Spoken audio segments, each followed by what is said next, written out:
Aujourd'hui, nous allons aborder un sujet particulier, l'héritage familial, les liens ancestraux. Ceux qui pratiquent les églises de réveil comprennent très bien de quoi il s'agit, mais nous n'allons pas aborder ça dans le sens religieux. Nous allons l'aborder dans le sens général, social ou personnel. D'accord? Bien. Et je veux m'adresser aujourd'hui à ces personnes-là qui fournissent beaucoup d'efforts, qui mettent toute leur énergie, s'investissent terriblement pour atteindre leurs objectifs, pour réussir, mais qui ont l'impression que malgré tout cet investissement, il y a une force plus puissante qu'eux, qui continue de les maintenir dans l'échec, qui les empêche de réussir. Elles ne comprennent pas pourquoi. Pour bien comprendre, dans notre contexte, on dit souvent que le sang suit la veine, comme pour dire que les enfants reproduisent souvent les comportements destructeurs des parents de manière inconsciente. Mais je vais utiliser les expressions de la coach Catherine Oberlé pour que vous compreniez très bien de quoi il s'agit.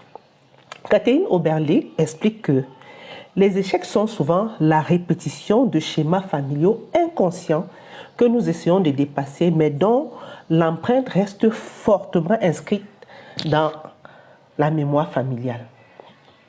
Elle dit que ces informations sont transmises bien malgré nous de génération en génération et continuent ainsi à effectuer un travail de sape contre nous-mêmes. Vous voyez, ce travail de sape contre nous-mêmes va nous installer dans une spirale de l'échec. Comment ça va se passer? Ça se passe que un échec qui trouve la voie libre s'installe. Il s'installe, il pénètre profondément et il installe la désadaptation, augmente le trouble. Ça devient un échec qui nourrit d'autres échecs. Oui, un échec qui nourrit d'autres échecs. Et la persistance de l'échec va nous fixer dans une conduite de l'échec. Et cette conduite de l'échec va finalement prendre le contrôle de notre caractère. Nous allons devenir des personnes pessimistes. Nous allons tout voir en noir. Et ça va nous enfermer dans le piège de l'inaction. À chaque fois, on va se dire, ah, si je commence, est-ce que je vais réussir? Et est-ce que c'est même la peine de commencer puisque je sais déjà que je vais échouer?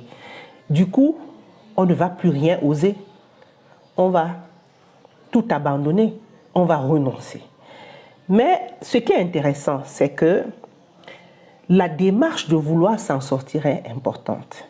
Et d'après les travaux de Catherine Oberlé, pour dépasser cette situation, la première chose, c'est qu'il peut être intéressant de questionner les membres de notre famille, de leur demander de nous raconter leur histoire. Il y a beaucoup d'enfants, beaucoup de jeunes, beaucoup de personnes qui ne parlent pas souvent avec leurs parents.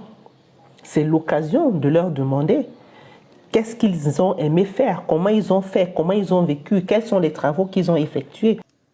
Vous pouvez demander par exemple à vos parents quels ont été les moments clés, les moments importants de leur vie, qu'est-ce qui les a marqués, qu'est-ce qui les a touchés, qu'est-ce qui les a choqués ou qu'est-ce qui s'est bien passé, qu'est-ce qui s'est mal passé dans leur vie. Ça va vous permettre de mieux comprendre les schémas de votre famille, de vos ancêtres.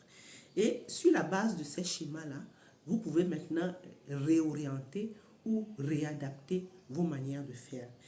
Évidemment, ce n'est pas facile de le faire tout seul.